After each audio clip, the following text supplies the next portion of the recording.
Assalamualaikum warahmatullahi wabarakatuh. Perkenalkan, nama saya Royan Andini dengan NIM 220407501099 dari kelas M02. Di sini saya akan membawakan materi tentang inovasi dalam dunia pendidikan, yang salah satunya adalah pendidikan jarak jauh. Kemajuan yang terjadi dalam dunia teknologi, komunikasi, dan informasi memunculkan peluang maupun tantangan baru dalam dunia pendidikan.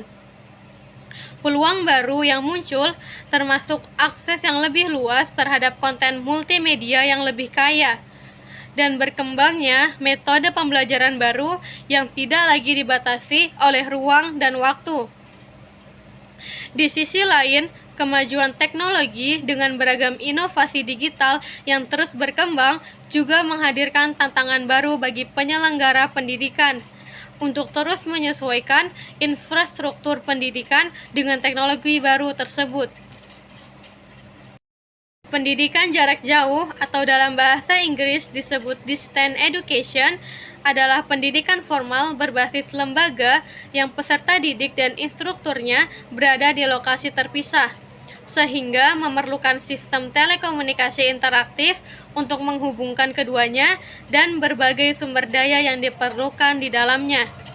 Pembelajaran elektronik atau e-learning atau pembelajaran daring yaitu online merupakan bagian dari pendidikan jarak jauh yang secara khusus menggabungkan teknologi elektronika dan teknologi berbasis internet. Pendidikan jarak jauh memiliki beberapa karakteristik dasar, yaitu 1. Pengajar dan peserta didik tidak berada dalam satu ruang yang sama saat proses belajar mengajar berlangsung. 2. Penyampaian materi ajar dan proses pembelajaran dilakukan dengan memanfaatkan media komunikasi dan informasi. 3. Menekankan pada cara belajar mandiri, namun ada lembaga yang mengaturnya. 4. Keterbatasan pada pertemuan tatap muka. Biasanya, pertemuan tatap muka dilakukan secara periodik antara peserta didik dengan pengajar atau tutor. Yang kelima, ada fleksibilitas dalam proses pembelajaran. Dengan kata lain, masing-masing peserta didik dapat mengatur waktu belajarnya sendiri sesuai dengan ketersediaan waktu dan kesiapannya.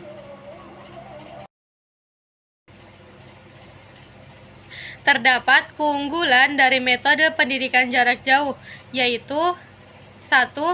Proses pembelajaran dapat dilakukan tanpa dibatasi oleh keharusan pengajar dan peserta didik untuk berada di ruang dan waktu yang sama. 2. Penggunaan teknologi komunikasi dan informasi sebagai media pembelajaran menimbulkan biaya yang lebih rendah baik bagi penyelenggara pendidikan jarak jauh maupun peserta didik. 3. Materi ajar dan berbagai interaksi dalam bentuk tulisan yang dikemas secara digital memungkinkan peserta didik untuk dapat membaca kembali informasi yang tercatat di dalamnya.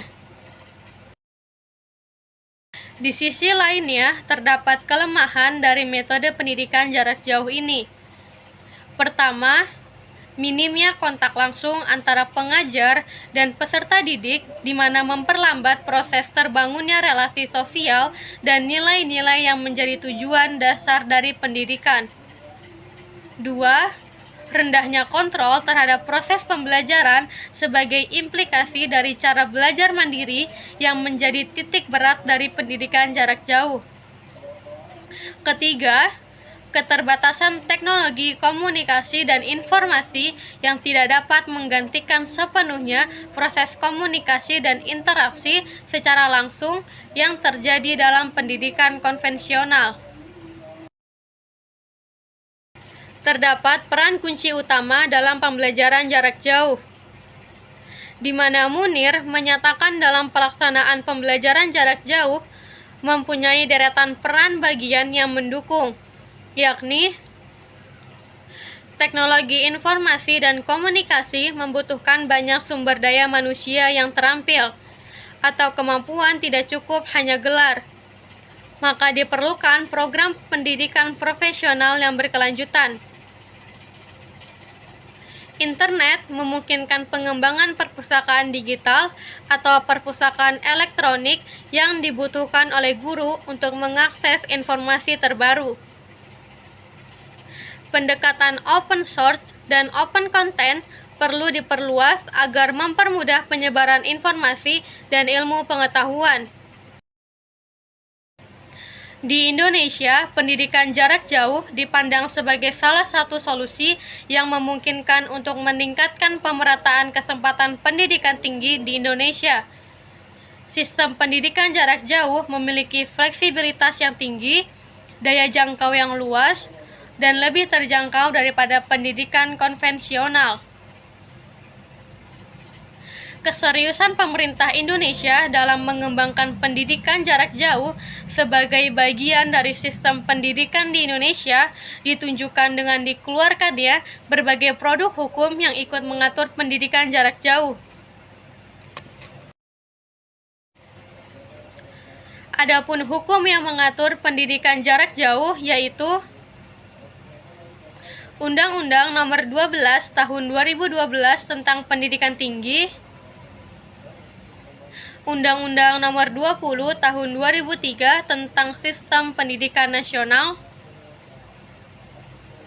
Peraturan Pemerintah Nomor 17 Tahun 2010 tentang Pengelolaan dan Penyelenggaraan Pendidikan, Peraturan Menteri Pendidikan dan Kebudayaan atau Permendikbud Nomor 109 Tahun 2013 tentang Penyelenggaraan Pendidikan Jarak Jauh pada Pendidikan Tinggi, dan Permendikbud Nomor 20 Tahun 2011 tentang penyelenggaraan program studi di luar domisili perguruan tinggi. Daryanto dan kawan-kawan menyatakan dalam pelaksanaan pembelajaran jarak jauh terdapat beberapa prinsip pengembangan sistem pembelajaran jarak jauh, di antaranya prinsip kemandirian. Prinsip ini diwujudkan dengan adanya kurikulum atau program pendidikan yang memungkinkan untuk dipelajari secara mandiri. Prinsip keluasan. Prinsip ini diwujudkan dengan kemungkinan peserta didik dapat berpindah jalur dari pendidikan non-formal ke jalur pendidikan formal atau sebaliknya. Prinsip keterkinian. Prinsip ini diwujudkan dengan tersedianya program pembelajaran dan sumber belajar pada saat diperlukan untuk mengantisipasi keperluan masa mendatang. Prinsip kesesuaian. Prinsip ini diwujudkan dengan adanya program belajar yang terkait langsung dengan kebutuhan pribadi maupun tuntutan lapangan kerja atau kemajuan masyarakat. Prinsip mobilitas. Prinsip ini diwujudkan dengan adanya kesempatan untuk berpindah lokasi, jenis, jalur, dan jenjang pendidikan yang setara atau melanjutkan ke jenjang yang lebih tinggi setelah memenuhi persyaratan kompetensi yang diperlukan. Terakhir, terdapat prinsip efisiensi.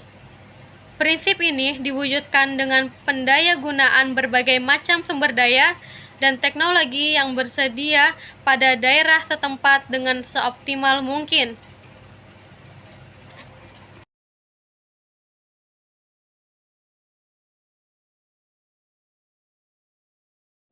Penyelenggaraan pendidikan jarak jauh di Indonesia tidak dimaksudkan untuk menggantikan sistem pendidikan konvensional secara tatap muka, karena tujuan penyelenggaraannya adalah untuk memberikan layanan pendidikan tinggi kepada masyarakat yang tidak dapat mengikuti pendidikan secara tatap muka, dan memperluas akses serta mempermudah layanan pendidikan tinggi sebagaimana termaktub dalam Permendikbud Nomor 109 Tahun 2013.